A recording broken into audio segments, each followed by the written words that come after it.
What's up, y'all? It is another beautiful spring day here in central Indiana. We have been blessed with a very gorgeous, wonderful, long spring season so far, which is fantastic because I had a lot of work that I needed to get done.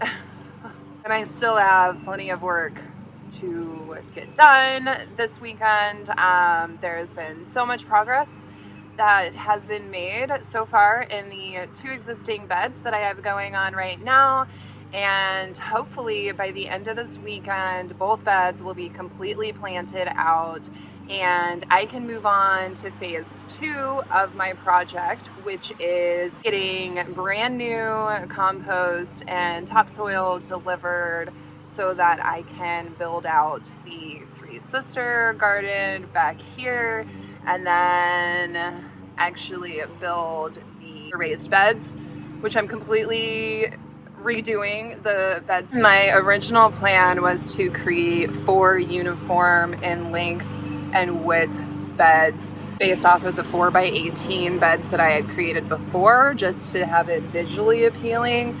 But as I'm actually putting into place my design ideas, they are quickly evolving, and I'm really digging the visual idea of a natural look. So I'll be building out the beds based off of the logs.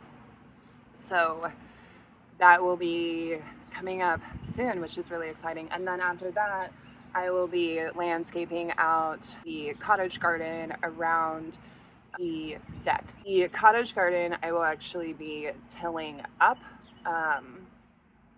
and it will be the only tilling that I will be doing, because I really wanted to maintain the overall structure of the existing soil life here as much as possible. My grandma gave me her tiller and I did want to put that into use, and I just wanted to see what tilling up the land looks like, because I've never done that myself and I like trying new things.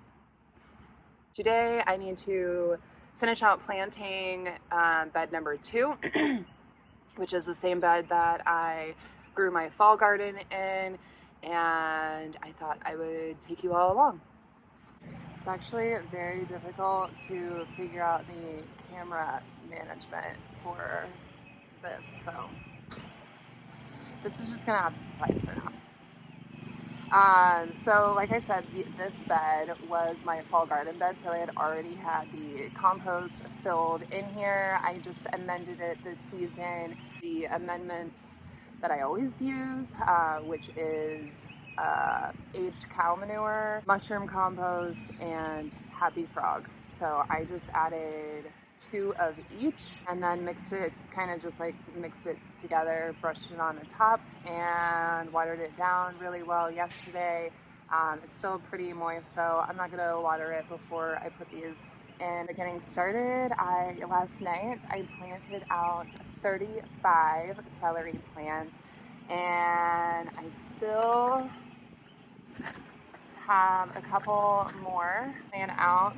So I'm going to plant these, and I'll be saving for my mom.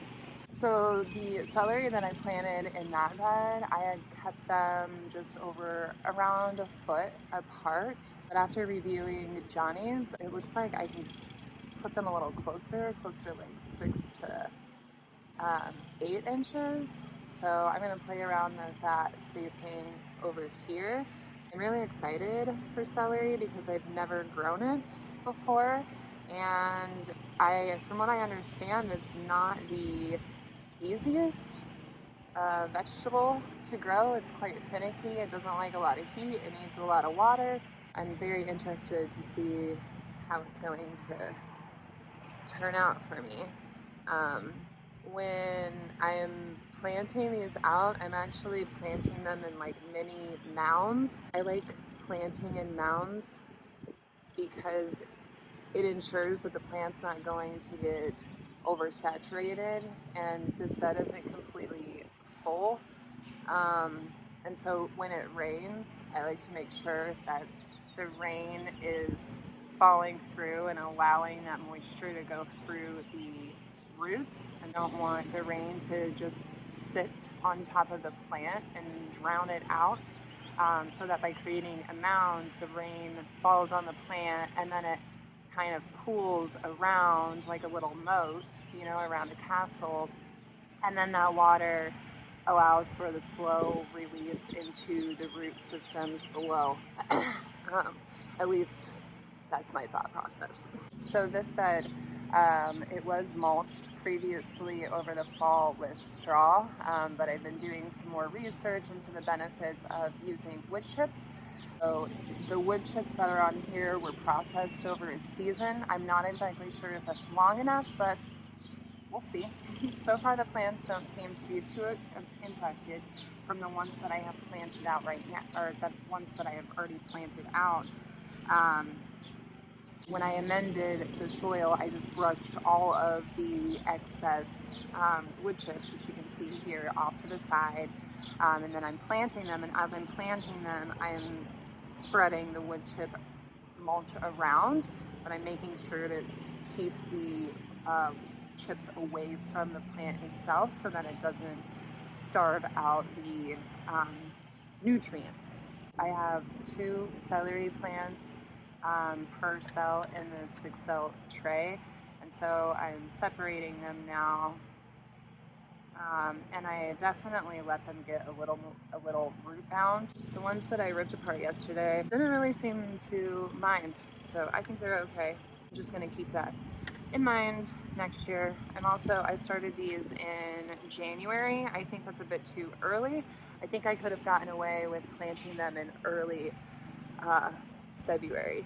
I'm not going to be fertilizing these right away, just because there's so many nutrients in the soil that they're going into. I'm just going to water them in really well and keep an eye on them, and then maybe this weekend I'll do a light liquid fertilizer. I just don't want to overwhelm them with nutrients when they're getting just adjusted to their new home. You just gotta treat your plants how you would treat yourself. So I'm finding it really amusing as I am starting to transplant my indoor seed starts that I have not referenced the garden plan that I created and stressed over for 6 months about, not once. Granted, a lot of it is up in my head, and a lot of that process was just working out the details and understanding, you know, what would be best planted, you know, next to each other, what would be most beneficial, because I was really focused in my garden planning efforts to see what I could do to yield the maximum results out of any effort that I put into this space.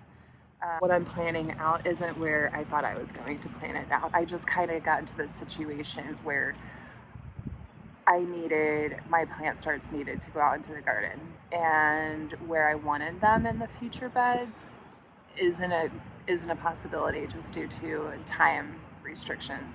Because I'm not going to be able to get to these until later this month, which is fine in the overall scheme of things, because by the time I have these beds built out and the 3 sister gardens, then it's going to be just in time to plan out, you know, the summer crop, which is cucumbers, watermelons, squashes, corn, beans, all of the heavy hitters for summer. It'll be ready in that time. It's just not going to be where I planned it.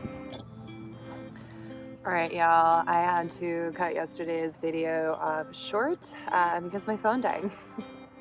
So it's actually the next day, and I think I'm just gonna wrap up this video. I do have to start preparation for my cottage garden space. I'll be tilling that out, I'll be sharing that process. I actually decided I'll be doing that before I build out my next bed. I also know that as I was editing part of this video, I realized that the background noise is terrible. I have not quite figured out how to connect the microphone that I've purchased to my phone, because that's what I'm recording these videos on. Haven't exactly invested in a camera to date, so it is what it is. I do apologize, and I will be working on that. but it's honestly one of the last things on my priority. So regardless, I am still committing to sharing this progress and the journey of turning 1,000 square feet of raw grassland into garden space. So if you are interested in joining along, please feel free to subscribe below, and so that you do get those notifications when I upload my videos. And also and comment if you have any experience growing celery or on any of the topics that I covered today. I would definitely be interested in hearing your thoughts. That's it for today, and I look forward to sharing more in the near future.